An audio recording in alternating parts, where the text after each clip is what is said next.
गुरु शिष्य पर हिंदी कहानी।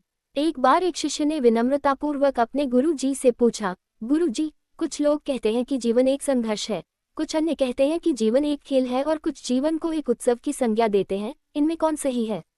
गुरु जी ने तत्काल बड़े ही धैर्यपूर्वक उत्तर दिया, पुत्र, जिन्हें गुरु नहीं मिला उनके लिए जीवन एक संघर्ष है, जिन्हें गुरु मिल गया उनका जीवन एक खेल है, और जो लोग गुरु द्वारा बताए गए मार्ग पर चलने लगते हैं, मात्र वे ही जीवन को एक उत्सव का नाम देने का साहस जुटा पाते हैं।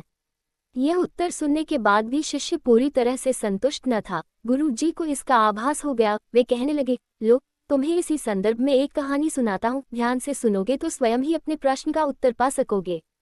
उन्होंने जो कहानी सुनाई वह इस प्रकार थी। एक बार की बात है कि किसी गुरुकुल में 3 शिष्यों ने अपना अध्ययन संपूर्ण करने पर अपने गुरु जी से यह बताने के लिए विनती की कि उन्हें गुरु दक्षिणा में उनसे क्या चाहिए। गुरुजी पहले तो मन मन मुस्कुराए और फिर बड़े स्नेहपूर्वक कहने लगे, मुझे तुमसे गुरुदक्षिणा में एक थैला भर के सूखी पत्तियां चाहिए, ला सकोगे? वे तीनों मन ही मन बहुत प्रसन्न हुए, क्योंकि उन्हें लगा कि वे बड़ी आसानी से अपने गुरु जी की इच्छा पूरी कर सकेंगे। सूखी पत्तियां तो जंगल में सर्वत्र बिखरी ही रहती हैं। वे उत्साहपूर्वक एक ही स्वर में बोले, जी गुरु जी, जैसी आपकी आज्ञा। अब वे तीनों शिष्य चलते चलते एक समीपस्थ जंगल में पहुंच चुके थे, लेकिन ये देखकर कि वहां पर तो सूखी पत्तियां केवल एक मुट्ठी भर ही थीं, उनके आश्चर्य का ठिकाना न रहा। वे सोच में पड़ गए कि आखिर जंगल से कौन सूखी पत्तियां उठाकर ले गया होगा। इतने में ही उन्हें दूर से आता हुआ कोई किसान दिखाई दिया। वे उसके पास पहुंचकर उससे विनम्रतापूर्वक याचना करने लगे कि वह उन्हें केवल एक थैला भर सूखी पत्तियां दे दे। अब उस किसान ने उनसे क्षमा याचना करते हुए उन्हें बताया कि वह उनकी मदद नहीं कर सकता, क्योंकि उसने सूखी पत्तियों का ईंधन के रूप में पहले ही उपयोग कर लिया था। अब वे तीनों पास में ही बसे एक गांव की ओर इस आशा से बढ़ने लगे थे कि हो सकता है वहां उस गांव में उनकी कोई सहायता कर सके।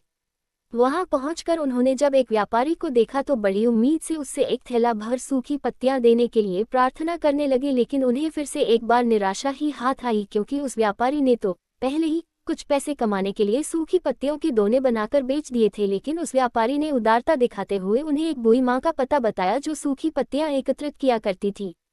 पर भाग्य ने यहाँ पर भी उनका साथ नहीं दिया, क्योंकि वह बूढ़ी माँ तो उन पत्तियों को अलग अलग करके कई प्रकार की औषधियां बनाया करती थी। अब निराश होकर वे तीनों खाली हाथ ही गुरुकुल लौट गए। गुरुजी ने उन्हें देखते ही स्नेहपूर्वक पूछा, पुत्रो, ले आइए गुरुदक्षिणा।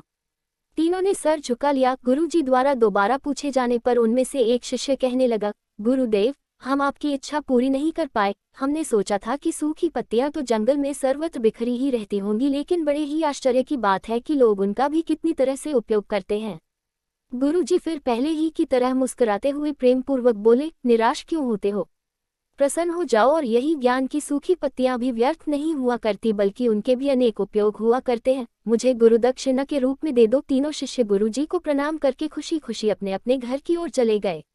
वह शिष्य जो गुरुजी की कहानी एकाग्रचित होकर सुन रहा था, अचानक बड़े उत्साह से बोला, गुरुजी, अब मुझे अच्छी तरह से ज्ञात हो गया है कि आप क्या कहना चाहते हैं।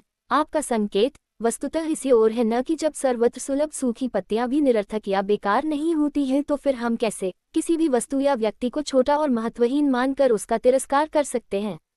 चींटी से लेकर हाथी तक और सुई से लेकर तलवार तक सभी का अपना अपना महत्व होता है।